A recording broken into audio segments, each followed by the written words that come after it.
All right, the title's kind of intense, but I do want to talk about the top 3 things that have been close to killing my stream. Now, you're going to notice that these 3 things have to do with really my own mental health and have to do with my own, like, me, you know? Because the only person that can really ruin your stream or, like, kill your stream or stop your stream is you. And I think that's actually like a freeing idea a little bit for me after like kind of making these points and thinking through this video. I'm in control of that, you know? And I think that's something that we don't really think about. We think, you know, we always think about the uncontrollables, about the number of viewers or the number of whatever, and we don't think about the controllables. But you're the one who hits go live, and you're the one who plans it, you're the one who creates it, you know, and that's what you control. It doesn't matter, you know, the things that we can't control, like viewers or subs or donations or whatever. Yeah, I don't know. I just feel like it's a very freeing thing after I got done planning this video. So hopefully these 3 different areas, maybe you can connect with these areas, or maybe they're just something to watch out for you in particular as a streamer. But I'm going to open up a bit. So hopefully you'll be kind in the comments. All right. Number 1 is comparison to others. This is the number 1 stream killer for people. I think it gets people stopping streaming like more than anything else. And it's kind of like a silent killer because people probably won't say it. But yeah, so many streamers are comparing themselves to either their streaming friends or other streamers, or seeing what other streamers do, and they're like, oh my god, I should be doing this and that. I think it's such an unhealthy practice for us to sit there and compare ourselves to others, or really get obsessed with that. You know, obviously seeing what other people are doing and maybe, you know, being influenced by that is not a bad idea. But when you're sitting there like comparing numbers, or you're sitting there doing that kind of stuff, it just becomes unhealthy.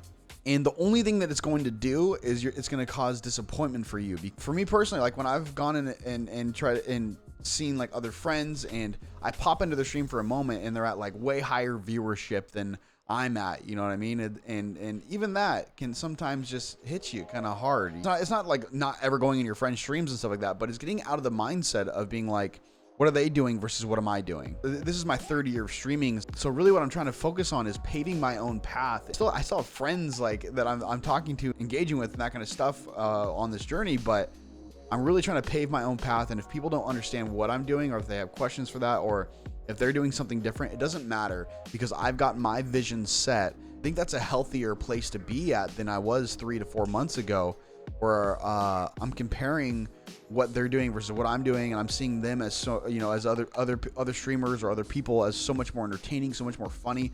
And then all of a sudden it opened up this area that was such a negative mindset and such a negative internal dialogue for myself, that I always thought everyone else was doing something better. And so when it came to planning my stream, I was so incredibly like already bogged down by a negative mindset that I couldn't even really plan anything with any inspiration. I think the fix to that is really paving your own path and being excited about setting a vision for yourself, and not looking left and looking right as you're on that journey, but staying focused on your journey in particular. A little trick that I've been doing recently is starting to catch myself in the moments where I'm comparing myself to somebody else, or I'm watching someone else's stream and seeing what they're doing versus what I'm doing, and I'm trying to get into that mindset again.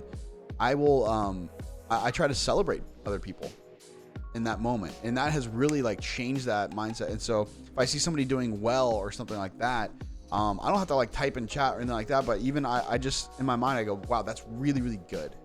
They've been working their ass off doing this and that. They've been doing, you know, X, Y, and Z. It's very good that this is happening, and like try to get myself into that space, you know what I mean? And not in this like way where it's like, that's good for them, I guess, you know, but actually believing that and celebrating friends and other people's like successes, and then remembering that like I'm going to work much harder if I have my head down and focused on my own vision. So that's the comparison to others is really, it floods into some of these other things. But yeah, the second point I have for you guys today is muddying the waters. I kind of chose a little bit of like a little bit more creative title for this. Muddying the waters to me means taking in too many people's input.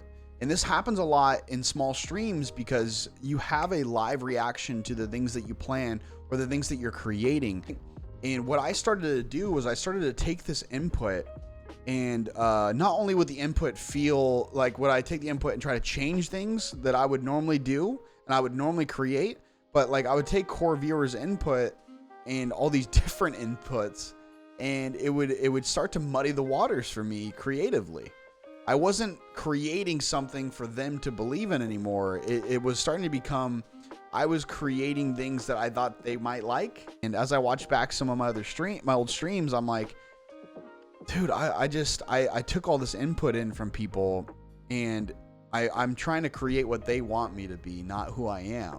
One thing I have to be okay with is if I create something that one of my core viewers doesn't like, I've got to be okay with losing that core viewer. And that's kind of hard for me personally. I like to be liked by people, you know, and I like to be in a good standing with people. Staying laser focused on my vision and what I'm creating and what I'm doing is a must, or else the waters become muddied and that kind of stuff. So I've started to just, you know, when I get input or especially negative input about something that I really, really believe in and that I'm really creating, I try to look at it. You know, obviously you don't want to be completely out of touch, but also it's a lot easier to give negative input than it is to give positive. And so I kind of like try to let it, you know, bounce off me, and maybe I'll take if I get a couple things in, I'll definitely take it in. I'm not going to let it muddy the water. So like creatively for me, I'm just not going to let that happen anymore. The third thing that almost killed my Twitch stream was streaming too much, which is kind of funny because I absolutely love streaming. And I think a lot of people might say that, but legitimately streaming is my favorite thing to do. Like I love being live. I love creating in that way. I love planning streams. I love doing all that. But I started to stream too much to the point where I wasn't able to plan a creative stream. I was just streaming, you know. I wasn't, and that's something that I'm really passionate about, is like planning a stream that is like that you know, from point A to point Z. It kind of takes you on a journey, and each stream it just does something different for you. And I was streaming so much, like 10 hours a day, that I couldn't even. I didn't. Every time I would get off stream, I was tired, you know, and so I would just sleep or whatever. And I was still dealing with, you know, point 1 and point 2. So not only was I tired after stream, but I was probably depressed after stream, if I could be completely honest with you. And so that meant I was just gonna sleep, and I just fell asleep and would wake up the next day, plan stream, maybe do some YouTube videos and that kind of stuff. But a lot of the things outside of stream were really, really difficult for me to accomplish. Videos on this channel were very difficult for me to accomplish. You know, videos on my second channel for Loadedwombat Creates were very, very difficult for me to accomplish. And I found myself in a rut.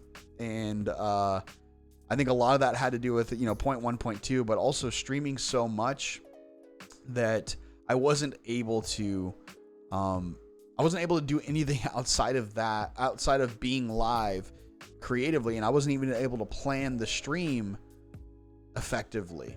So for these three things, it's not that I was like about to quit streaming. Like I said, streaming is my absolute favorite thing to do. I feel very, very lucky that I found something that I'm super, super incredibly passionate about.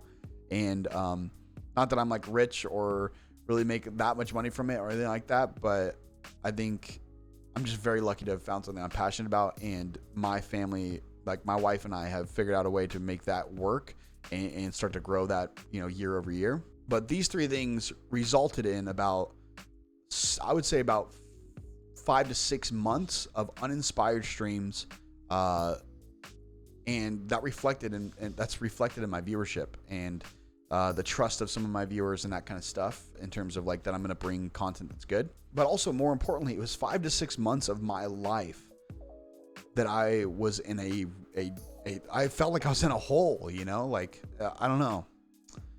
Coming out of a 5 to 6 month rut and now being laser focused on a mission of creating again, and just being able to pave my own path and swing for the fences in my third year of streaming. It's cool to see the light on the other side. So I want to encourage you guys today, and hopefully you've made it this part of the video, but I want to encourage you today that there is a light on the other side. I think identifying the things like I have here for yourself is very, very important. But remember why you got into this. Maybe it was to create, maybe it was to connect with people, maybe it was to, whatever. Remember why you got into this.